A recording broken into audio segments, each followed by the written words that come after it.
Hello everyone and welcome to MBA Pathshala. तो first of all आप लोगों को बताना है दैट हम लोग 150K का माइलस्टोन क्रॉस कर चुके हैं यूट्यूब पे and that's all because of your support. So thanks a lot for that. ठीक है, कीप सपोर्टिंग अस गाइस।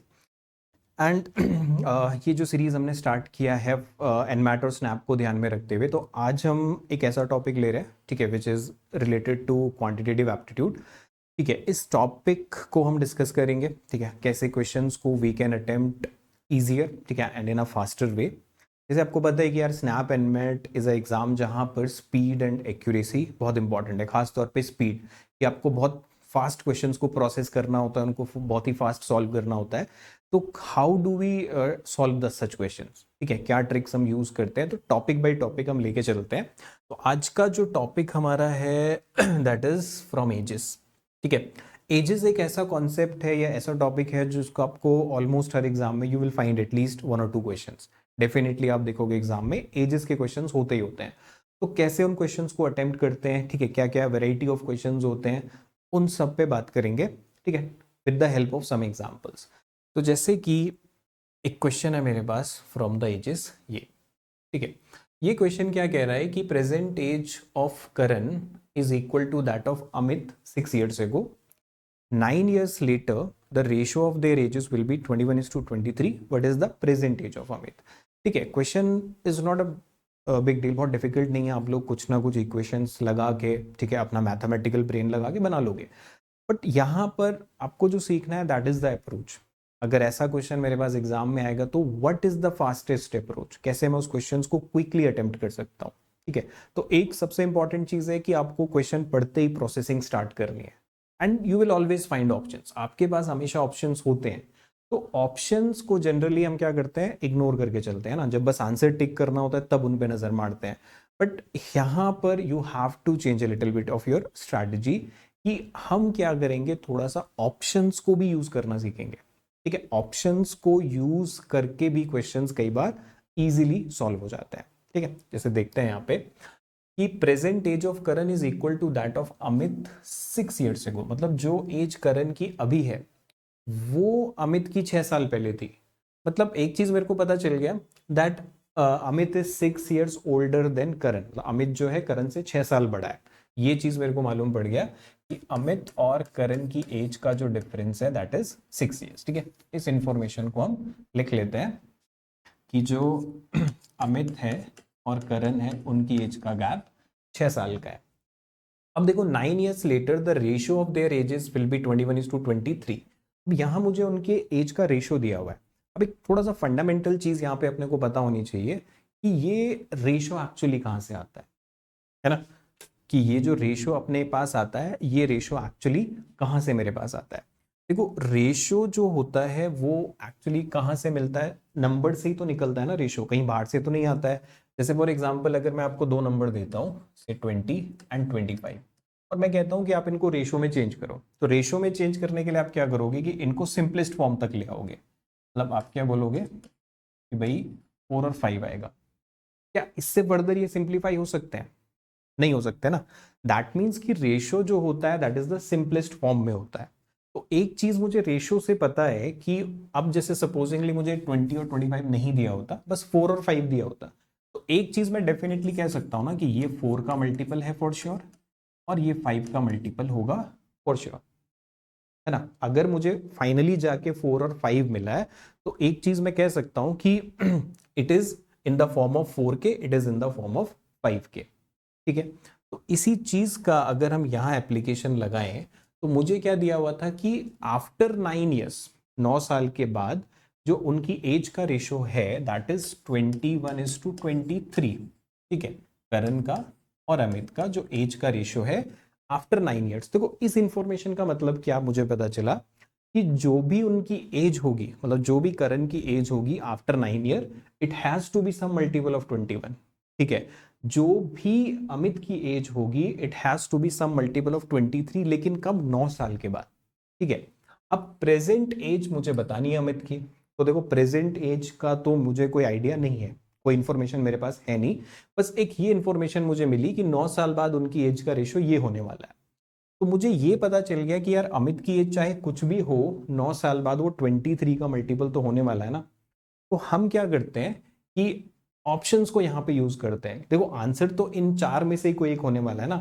तो लेट्स सी, अगर मैं इसको 9 साल आगे लेके जाऊं तो ये कितना हो जाएगा 69। क्या ये 23 का मल्टीपल है? Yes, it is a multiple of 23। तो ये मेरा पॉसिबल आंसर हो सकता है। अभी मैं ऐसा नहीं कि 69 मिला एंड मार्क कर दिया, देयर माइट बी केसेस कि मुझे दो मल्टीपल मिल जाए, है ना।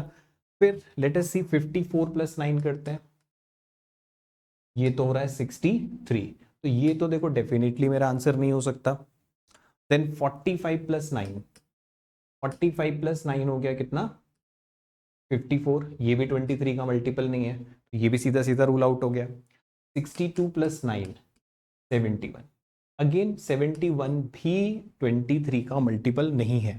सो बाय दैट लॉजिक आप सीधा सीधा क्या बोल सकते हो कि यार हाँ, दिस इज द आंसर, यही मेरा आंसर हो सकता है, दूसरा नहीं हो सकता, है ना। क्या लॉजिक अपन ने यूज किया कि मेरे को पता है कि अमित की जो भी एज है वो 9 साल बाद 23 का मल्टीपल जरूर होगा।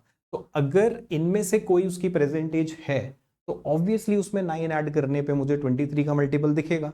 बट यहां पे क्या था कि एक ही नंबर था, तो मुझे कोई दिक्कत नहीं आई। तो यही चीज आप एग्जाम हॉल में करोगे, ठीक है, कि आपने देखा यार एक ही मल्टीपल है, जस्ट मूव ऑन, कुछ करने की जरूरत नहीं है।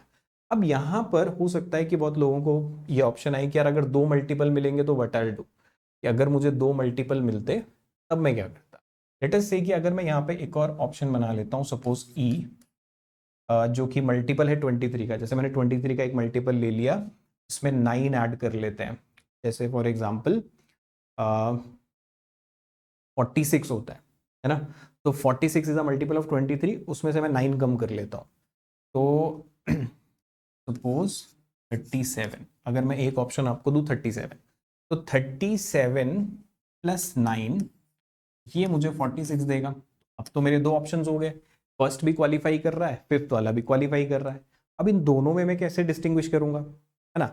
तो अब यहां पर आपको अपना लॉजिकल थोड़ा सा ब्रेन यूज करना पड़ेगा कि भाई अगर दो ऑप्शन क्वालिफाई हो रहे हैं तो अब मैं दोनों में गेस तो नहीं मारूंगा, ऑब्वियसली जो मुझे करेक्ट आंसर है वही ढूंढना पड़ेगा। उसके लिए मेरे पास करण के बारे में भी तो इन्फॉर्मेशन है। देखो एक और इन्फॉर्मेशन मुझे क्या दी थी कि अमित करण से 6 साल बड़ा है, ठीक। और यहां से मुझे पता चल गया कि करण की एज 21 का मल्टीपल होगी कब, आफ्टर 9 ईयर्स। तो अगर मुझे दो ऑप्शन कंपेयर करने, एक ये वाला ऑप्शन था मेरा, ठीक है, 60 प्लस 9 69, ऑप्शन ए और ई में मुझे चेक करना है। तो अब मैं क्या करता हूं कि दोनों में से किसकी एज निकाल लेता हूं, करण की एज। तो अगर देखो 37 ईयर्स एज है किसकी, अमित की, तो करण उससे 6 साल छोटा है।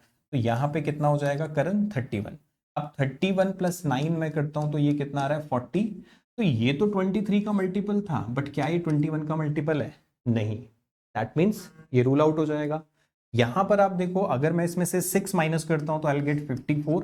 54 में अगर मैं 9 ऐड करता हूं तो आई विल गेट 63, जो कि मल्टीपल है 21 का, ठीक है।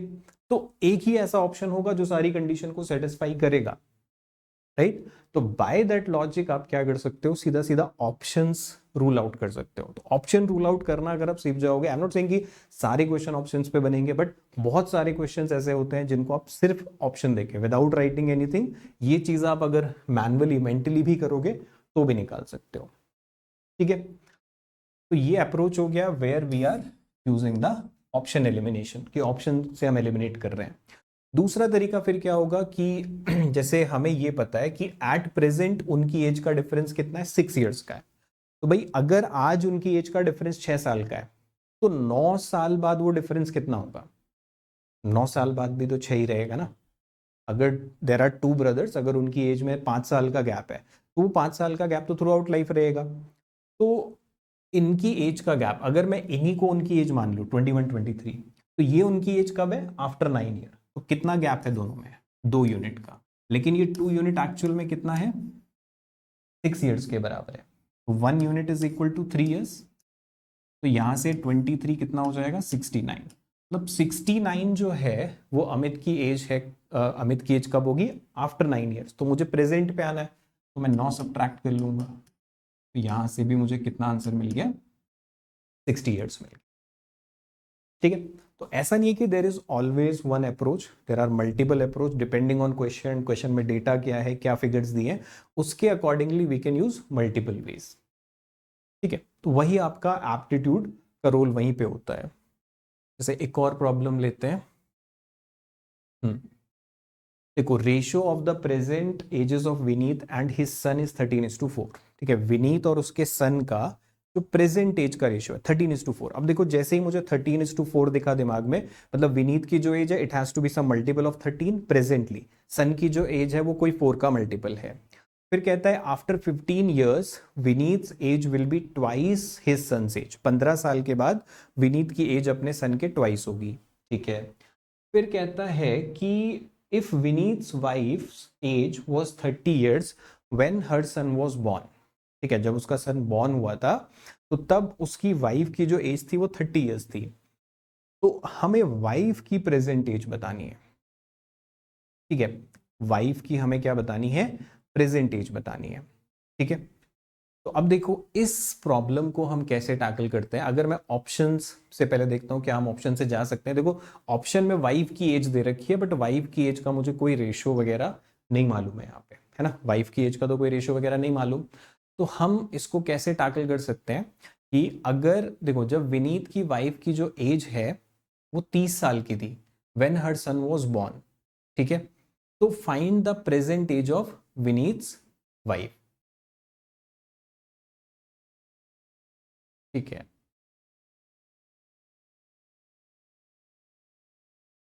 तो अब हम देखो अगर ऑप्शन से इसको एलिमिनेट करना चाहें तो कैसे कर सकते हैं कि अगर देखो उसकी वाइफ की एज कितनी है, अभी 42 है एट प्रेजेंट। सपोज अगर ये आंसर मुझे चेक करना है, वाइफ की एज है 42 ईयर्स, है ना, वाइफ की एज कितनी है 42 ईयर्स।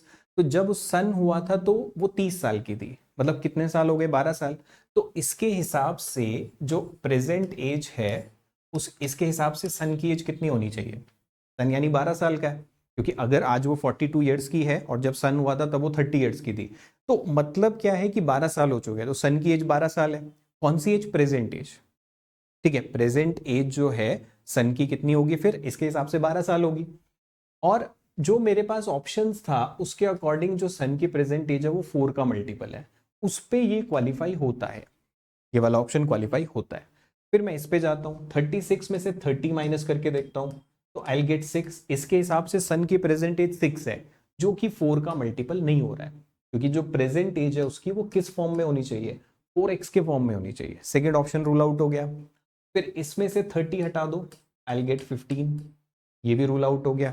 ठीक, 12 में से तो 30 देखो वैसे ही नहीं हट सकता, ये ऑप्शन तो देखते ही रूल आउट हो जाएगा कि भाई वाइफ की प्रेजेंट एज 12 है तो सन की तो नेगेटिव में हो जाएगी ना। तो दैट मीन्स कि बाय दैट लॉजिक मेरा यही ऑप्शन सही आंसर हो सकता है, अगर हम सिंपल एलिमिनेशन ऑप्शन वाली अप्रोच लगाएं। तो एलिमिनेशन ऑप्शन से जाते हैं तो अपने को सीधा सीधा क्या दिख रहा है, ये इसका आंसर हो जाएगा। ठीक है, तो विदाउट द ऑप्शंस देखो जो एग्जामिनर रखता है रैंडमली नहीं रखता है। ठीक है, बहुत सोच समझ के ऑप्शंस रखे जाते हैं। तो बहुत सारे क्वेश्चंस ऐसे होंगे which you can rule out through the options. तो इस क्वेश्चन में देखो अगर मैं इक्वेशन बनाने जाऊँ, ठीक है, एक्स वाई जेड जो भी हम इक्वेशन बनाएंगे तो डेफिनेटली सॉल्व होगा उससे। ठीक है, because it is a question mathematical approach से होगा, but it will take time. ठीक है, तो यहां पर देखो मुझे बाकी डेटा से कोई मतलब नहीं था, हमने बस थोड़ा सा क्वेश्चन को लॉजिकली समझा कि विनीत की वाइफ 30 ईयर्स की थी जब सन बॉर्न हुआ था।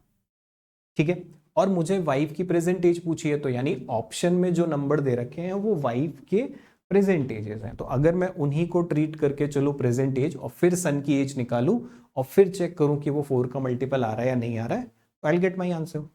ठीक है, कहीं पे मुझे इक्वेशन नहीं बनाना पड़ा, कहीं पे सिर्फ with the help of the options आप बहुत सारे क्वेश्चंस रूल आउट कर सकते हो। ठीक है, then if we take a look, बस अब अप्रोच यहां पे सीखना। क्या कह रहा है कि age age 4 years ago is equal to the present age of B. जो ए की एज है, age age 4 years ago is equal to present age of B, मतलब जो ए की एज 4 साल पहले थी वो बी की अभी है। ठीक है, मतलब ए जो है बी से 4 साल बड़ा हो गया। Then ratio of age 5 year hence and B's age 3 years ago is 7:3।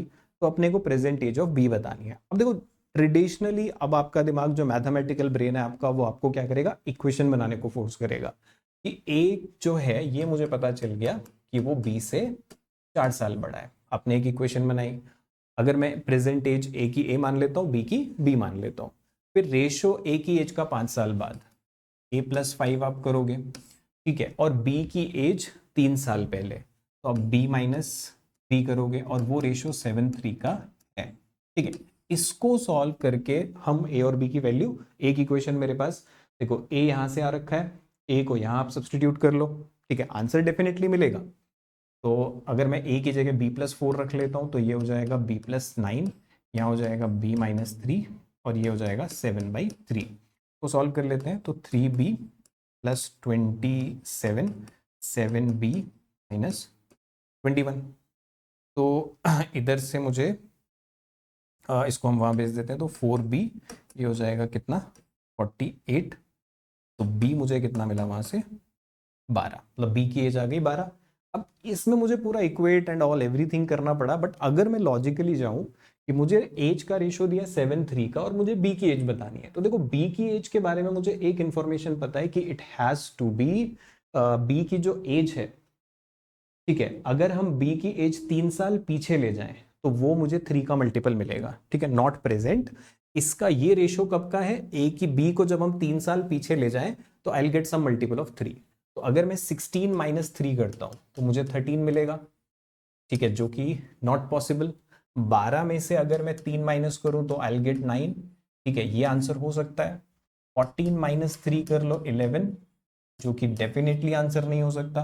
20 - 3 कर लो 17, जो कि डेफिनेटली आंसर नहीं हो सकता, ठीक है। तो इंस्टेड ऑफ डूइंग दिस, अगर मैं इतना कैलकुलेशन करने के बजाय थोड़ा सा लॉजिकली सोचूं कि जो मुझे डेटा दिया गया है उसमें और क्या क्या बोला है ना, तो मेरे पास ये इंफॉर्मेशन आई कि यार जो ए बी की एज, मुझे बी की एज बतानी थी प्रेजेंट वाली, और मेरे पास ये इंफॉर्मेशन है यहां से, ये जो 7:3 था, इसमें मुझे पता है कि ए की एज 3 का कोई मल्टीपल आएगा 3 साल पहले, मतलब जो भी प्रेजेंट एज उसकी होगी अगर हम उसको 3 साल पीछे ले जाएं तो I will get a multiple of 3। तो भाई कौन सा ऑप्शन ऐसा दिख रहा था मुझे, ओनली सेकंड ऑप्शन, तो विल रूल आउट। तो ये फिर मुझे नहीं करना पड़ेगा, तो अगर मैं एग्जाम हॉल में बैठा हूं तो मैं सिंपली ऑप्शन देखूंगा एंड रूल आउट कर दूंगा। एक और एग्जाम्पल देखते हैं। अब ये एक और एग्जाम्पल है कि 6 years, if 6 years are subtracted from the present age of Sunny and the remainder is divided by 18, मतलब सनी की एज में से अगर आप 6 हटा दो, ठीक है, तो क्या होगा, और and the remainder is divided by 18, और जो बचेगा उसको divided by 18, then the present age of his grandson Ronnie is obtain, फिर उसके जो ग्रैंडसन रॉनी है उसकी एज आ जाएगी। तो अगर रॉनी जो है 2 years यंगर टू रॉबिन है, ठीक है, if Ronnie is 2 years younger to Robin whose age is 5 years, then what is the age of Sunny. अब देखो अपने को सनी की एज बतानी है, तो पहली चीज तो मुझे ये समझ आ रही है कि 6 years जब हम सब्ट्रैक्ट करते हैं सनी की एज में से तो वो 18 से डिवाइड हो रहा है, यहीं पर मुझे लॉजिक मिल गया, ठीक है। देखो सारे ऑप्शन इंटीजर्स में है तो मतलब वो 18 से डेफिनेटली कट रहा होगा। तो मैं क्या करता हूं कि सनी की अगर एज 48 है, 48 में से 6 माइनस कर लेता हूं, कितना आएगा 42। क्या ये डिविजिबल है 18 से, नहीं है डिविजिबल, मतलब नहीं होगा मेरा आंसर। देन प्रेजेंट एज अगर ग्रैंड सन की ऑप्टेन, फिर इसको 80 को यूज कर लेते हैं, 80 में से 6 हटा दो, 80 - 6 करेंगे तो विल गेट 74। अगेन ये भी डिवाइड नहीं होगा 18 से, तो डेफिनेटली ये भी आंसर नहीं हो सकता मेरा, ये भी रूल आउट हो गया। 84 में से 6 हटा देता हूं मैं, 78, ठीक है, 78 ये भी मेरा आंसर नहीं होगा, ये भी 18 से डिवाइड नहीं हो रहा। 60 - 6 करता हूँ 54, 54 is divisible by 18, I will gate 3। तो ये मेरा आंसर हो गया। कुछ मुझे और देखना ही नहीं पड़ा, मेरे पास जो डेटा था, अब फर्स्ट लाइन पे मुझे क्लिक हो गया कि भाई अगर हम 6 सब्ट्रैक्ट कर देते हैं सनी की प्रेजेंट एज में से तो रिमाइंडर 18 से डिवाइड होने वाला, मतलब जो भी नंबर आएगा वो 18 से परफेक्टली डिवाइड होगा। क्रॉस चेक भी कर लेते हैं, तो 60 था, 6 हटाया, कितना आ गया 54। अब ये 54 को अगर हम डिवाइड करते हैं 18 से तो आई गेट 3, ठीक है। तो यानी 3 किसकी एज है? रॉनी की, रॉनी की, ठीक है। Ronnie is 2 years younger to Robin whose age is 5 years, ठीक है। तो इसमें 2 ऐड कर लो, 5 भी मिल रहा है, तो अपने आप सेटिस्फाइड होगा, क्योंकि जो एग्जैक्ट जो उसका करेक्ट आंसर होगा वही तो उसकी कंडीशन को सेटिस्फाई कर पाएगा, है ना। तो विदाउट मेकिंग एनी, अदरवाइज आप इक्वेशन बनाओगे एक्स वाई जेड लेके चलोगे तो डेफिनेटली आंसर मिलेगा, बट वो थोड़ा सा टाइम कंज्यूमिंग होगा। तो just by looking at the options आप रूल आउट कर सकते हो, ठीक है। जैसे ये क्वेश्चन है अपने पास कि Farah was married 8 years ago, today her age is 9/7 times to the age at the time of the marriage, ठीक है। अब यहीं से देखो हमें दिया हुआ है कि she was married 8 years ago, और आज जो उसकी एज है, मतलब जो उसकी प्रेजेंट एज है, वो कह रहा है कि 9/7 times of the age at the time of the marriage, ठीक है ना। लिख के अगर हम इसको ऐसे लिख लें कि अगर उसकी जो एज एट प्रेजेंट है वो 9/7 है of the age at the time of marriage, मतलब कि जो प्रेजेंट एज का रेशो है और at the time of marriage का रेशो है वो कितने का है? 9:7 का है, ठीक। अब मुझे उसने क्या बोला है कि she was married 8 years ago, तो रेशो के अकॉर्डिंगली मुझे ये पता चल गया कि उसकी age at the time of marriage अगर 7 यूनिट है तो एट प्रेजेंट कितनी है? 9। तो इसके अकॉर्डिंग वो कितने साल पहले? 2 years, 2 यूनिट, यानी 2 की वैल्यू अगर 8 years है तो 1 की वैल्यू कितनी आ गई? 4 आ गई। यहाँ से 1 की वैल्यू यहाँ से कितनी आ गई? 4 आ गई। तो दैट मीन्स कि उसकी जो प्रेजेंट एज है जो कि 9 यूनिट है, ये किसके बराबर होगा? 36, है ना। 9 यूनिट कितने के बराबर है? 36 के बराबर। तो what is her daughters as 3 years ago? अब डॉटर की एज कितनी है? 1/6, तो अगर उसकी प्रेजेंट एज 36 है, इसका 1/6 कर लेते हैं तो दैट मीन्स 6 years, ठीक है। डॉटर की प्रेजेंट एज कितनी है? 6 years है, तो डॉटर की एज 3 साल पहले कितनी है? -3, 3 years will be the answer, ठीक है। थर्ड वाला ऑप्शन। तो देखो जहां कैन नॉट बी डिटरमाइंड है और जहां पे नन ऑफ दीज है, वहां पर हम रिस्क नहीं लेंगे, है ना, क्योंकि माइट भी आंसर नन ऑफ दीज हो। तो जहां पे 4 ऑप्शंस है डेफिनेटली, तो वहां पे definitely we can play with the option, ठीक है। तो these are the few questions जो आपको थोड़ा सा एक आइडिया देने के लिए था कि how to approach the questions, ठीक है। आपको थोड़ा सा लॉजिकली सोचना है, एप्टीट्यूड बेसिकली यूज करना है। तो इन द अपकमिंग सेशंस हम और सारे क्वेश्चंस लेंगे, ठीक है, न्यू डिफरेंट डिफरेंट टॉपिक्स लेंगे and will focus on the approach पे फोकस रहेगा कि कैसे क्वेश्चंस को सॉल्व किया जाता है while in the exam hall. तो I hope you like this session, ठीक है। Thanks for watching.